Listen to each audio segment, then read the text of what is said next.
proses kan sudah kita lalui, dan alhamdulillah terima kasih kepada Bapak Presiden sudah menerbitkan surat keputusannya, dan hari ini kita lantik.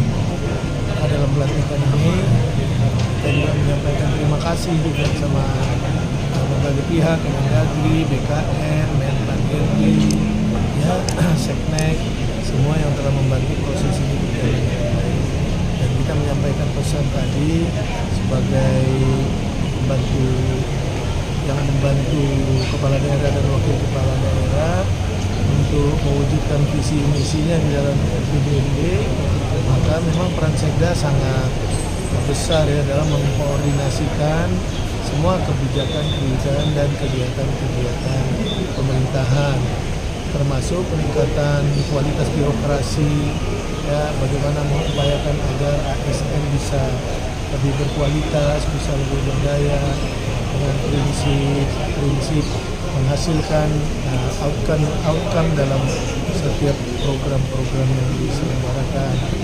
Juga bisa berkoordinasi dengan baik dengan berbagai stakeholder yang ada, baik itu FKPD provinsi maupun juga instansi vertikal yang ada di Kepri dan semua stakeholder yang ada di Kepri. Nah, kalau kolaborasi ini berjalan dengan baik, maka Sekda bisa memberikan perannya yang maksimal. Nah, kita akan terus nanti membimbing dan beliau bisa bekerja. Dan banyak pertimbangan kita, banyak catatan-catatan suksesi juga ketika beliau menjabat di beberapa OPD, baik di pemberdayaan perempuan, ya, banyak sekali dulu apresiasi pemerintah pusat yang diberikan ke Pemprov Kepri di tangan beliau. Kemudian juga ketika di Bapeda, saya melihat juga beliau membangun jaringan yang bagus bersama pemerintah pusat, maka saya yakin dan percaya ini bisa berjalan dengan baik. Pak, itu di sini sebagai perempuan pertama Pak ya di Sekda. Tadi Bapak bilang ya, beliau perempuan pertama yang menjadi Sekda di Kepri, ya. Jenis kelaminnya perempuan, ya. Makanya Bapak bilang menekankan 30% itu. Ya, mudah-mudahan nanti bisa terus kita dorong, maka peluang ini sebenarnya ada di kaum perempuan di organisasi pemerintahan Provinsi Kepri. Tinggal mereka sendiri yang harus memanfaatkan peluang dan kebijakan itu, tentu dengan terus meningkatkan kapasitas dan kualitasnya. Bagus. Sekarang ya hitung-hitungan kita baru 19 atau 20%. Bagus. Setelah pelantikan Sekda ini apakah ada pelantikan lagi kepala OPD yang masih kosong, Pak? Beberapa jabatan pensiun, baik itu eselon 2, eselon 3, eselon 4 masih ada beberapa yang harus kita isi. Tapi mana-mana yang urgen, eselon 3, eselon 4 kadang-kala bisa kita lantik terlebih dahulu, ya. Kapan Pak kira-kira? Jabatan strategis biasanya kita tugaskan wakil atau Sekda melantiknya. Pakai manajemen talenta Pak? Mau dilakukan? Boleh. Kalau talenta kita berlakukan kan sudah diberlakukan. Kalau kita bilang ada tugas Pak Luki kan tugas penting dia juga di kawasan FTZ.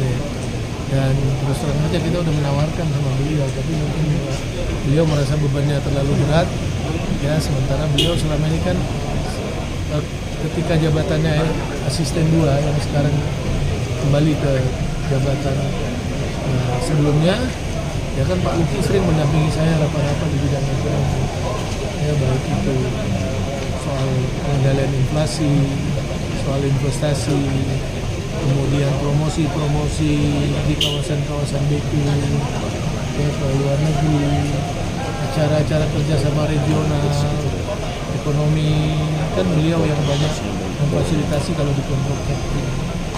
Jadi saya kira supaya jangan tugas pokok sebagai Sekda terabaikan, nah, maka Bu Risni kita tugaskan dan fokus. Kemudian integrasi juga dengan OPD, kemudian juga dengan instansi-instansi yang berhubungan atau yang mendukung berkaitan dengan program-program di Provinsi Kepri. Ada pesan khusus nggak dari Pak Gubernur, Bu, untuk Ibu sendiri, Bu? Kalau pesan khusus kan belum, iya, tadi sambutan saja yang baru disampaikan oleh Bapak, tapi yang jelas seorang Sekda itu tadi sudah disampaikan harus membangun komunikasi. Artinya dalam pencapaian visi dan misi Provinsi Kepri, Sekda mengambil peran berkaitan dengan dukungan di bidang administrasi, kemudian berkaitan dengan kepegawaian, berkaitan dengan keuangan karena di sana ada fungsi sebagai TAPD, dan juga bagaimana mensukseskan program kegiatan OPD yang sudah tertuang di dalam RPJMD 2025-2029. Mungkin ada program dalam waktu dekat yang program gubernur dan wakil gubernur yang akan kita kerjakan di dalam waktu dekat. Untuk program yang saat ini yang sedang kita siapkan itu adalah berkaitan dengan penyusunan rencana kerja perangkat daerah, rencana kerja pemerintah daerah tahun 2027 yang kemarin kita sudah laksanakan melalui proses musrembang. Saat ini kita sedang dalam finalisasi, kemudian nanti itu dilakukan fasilitasi dulu oleh Kemendagri, kemudian ditetapkan menjadi sebuah peraturan gubernur, dan itu nanti akan mengalir menjadi proses selanjutnya ditetapkan kedua untuk APBD tahun 2027 nanti. Oke, terima kasih banyak.